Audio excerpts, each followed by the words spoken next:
एक चीज़ जो जिस पे जो सिविलियंस हैं, जो आम जनता है, उसका बहुत ज़्यादा नज़र है कि अभी वॉर होगी क्या यहाँ से? इंडियन आर्मी कैसे रिस्पॉन्ड करेगी? गवर्नमेंट की क्या प्लानिंग है?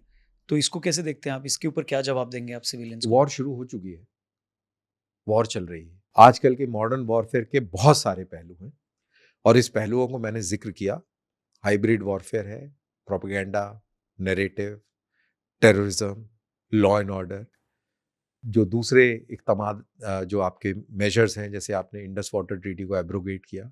ये कितना बड़ा कितनी बड़ी घटना है, इसको समझना पड़ेगा। लोग इसका मजाक उड़ा रहे हैं कि अरे साहब, आपने कुछ ट्विटर हैंडल ब्लॉक कर दिए, आपने कुछ यूट्यूब चैनल्स बंद कर दिए, ये आपका रिस्पॉन्स रहा।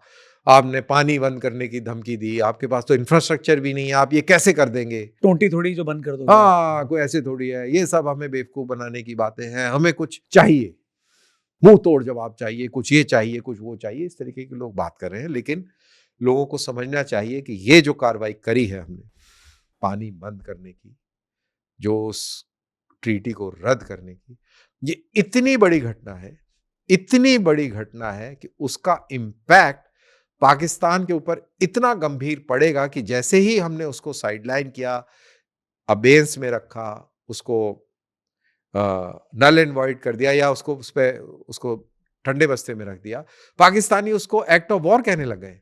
बौखलाहट हो गई है, घबराहट हो गई है।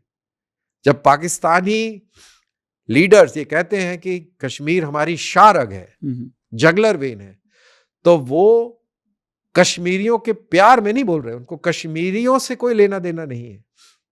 ये तो आपको इस अटैक से पता लग गया ना कि अगर कश्मीरियों से प्यार होता तो वो उनकी रोजी रोटी पर क्यों लात मारते? रोजी रोटी पे तो कश्मीरियों से प्यार नहीं है, उसको जगलर वेन, शारग से प्यार है या उसकी मजबूरी है। 1947-48 में उसने हमला कबायलियों का इसलिए किया कि वो चाहता था कि ये जो पूरा झेलम और इंडस का जो भारत को पकड़ मिल जाएगी, जिससे कि वो उसको दबा पाएगा, वो अपने हिस्से में लेना चाहता था, उसको कब्जे में लेना चाहता था। और जब ये इंडस वाटर ट्रीटी हुई, तब भारत एक कमजोर मुल्क था। Let's understand that India was a week country. India की इकोनॉमी कमजोर थी, इंडिया की मिलिट्री इतनी स्ट्रांग नहीं थी। 60s में ये हुआ, 62 में हम जंग हारे, 65 में कमजोर होने के बावजूद भी हम जंग जीत गए, लेकिन उस तरीके से निर्णायक तौर पर नहीं जीत पाए। और जीतने के बावजूद भी जितनी जगहें हमने कैप्चर करी थी स्ट्रेटेजिक, वो हमको छोड़नी पड़ी। हमारे प्रधानमंत्री को दिल का दौरा पड़ गया, क्योंकि उसको ये था कि मैं भारत ताशकंद से जाऊंगा, देश को कैसे अपनी शक्ल दिखाऊंगा। वो इंसान की जान चली गई इस चक्कर में। भारत कमजोर मुल्क था, पाकिस्तान की जीडीपी हमसे ज्यादा स्ट्रांग थी। मेरा यह मानना है कि उसने अपने फायदे में ये इंडस वाटर ट्रीटी करवाई, उसका पूरा फायदा हुआ। इतना फायदा हुआ कि 65 की जंग, 71 की जंग, 1999 की जंग, 30 साल का परोक्ष युद्ध, प्रॉक्सी वॉर, वो मजे से उसने खुल के खेला, खुल के खेला। हमारा सब्र का और पानी का बांध नहीं टूटा। ये इस पहलगाम की घटना के बाद ये सब्र का बांध टूटा और पानी का बांध भी टूट गया। It is of that level. Pakistan घबरा गया है।